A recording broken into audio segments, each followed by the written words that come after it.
मोहतरम नाजरीन, मैं डॉक्टर मोहम्मद समीउज़्ज़मा कार्डियोलॉजिस्ट हैदराबाद।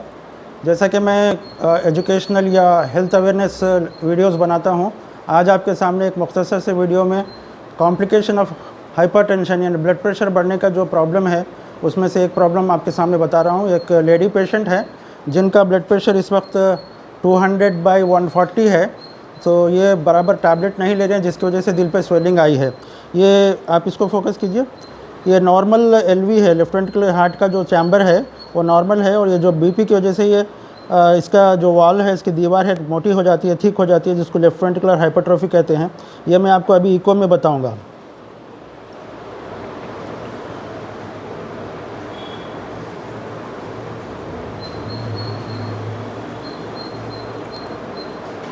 ये देखिए इनके दिल की दीवार कितनी मोटी हो गई है, अंदर का चैम्बर कम हो गया है और दिल की दीवार काफ़ी मोटी हो गई है।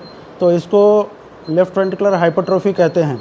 तो ब्लड प्रेशर की टैबलेट लेना ज़रूरी है, वरना ये दिल का साइज़ भी बढ़ सकता है, जिसको डायलेटेड कार्डियोमायोपैथी कहते हैं, और दिल के ऊपर स्वेलिंग आ जाती है जिसकी दीवार पर, जिसको लेफ़्ट वेंट्रिकुलर हाइपरट्रोफी कहते हैं, जिसकी वजह से आदमी को सीने में दर्द होता है और सांस फूलने लगती है।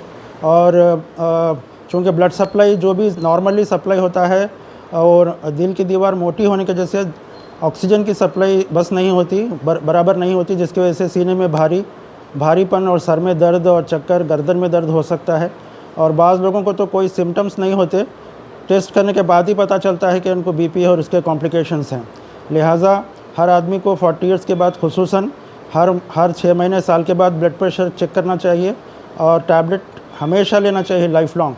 बाद लोग समझते हैं कि बीपी की गोली लेने से हमेशा की आदत हो जाएगी। आदत की बात नहीं है, बीमारी चूँकि हमेशा रहती है तो टैबलेट भी हमेशा लेना पड़ता है। साथ में नमक का इस्तेमाल कम करें और वॉकिंग करें, जिससे बीपी कम हो सकता है।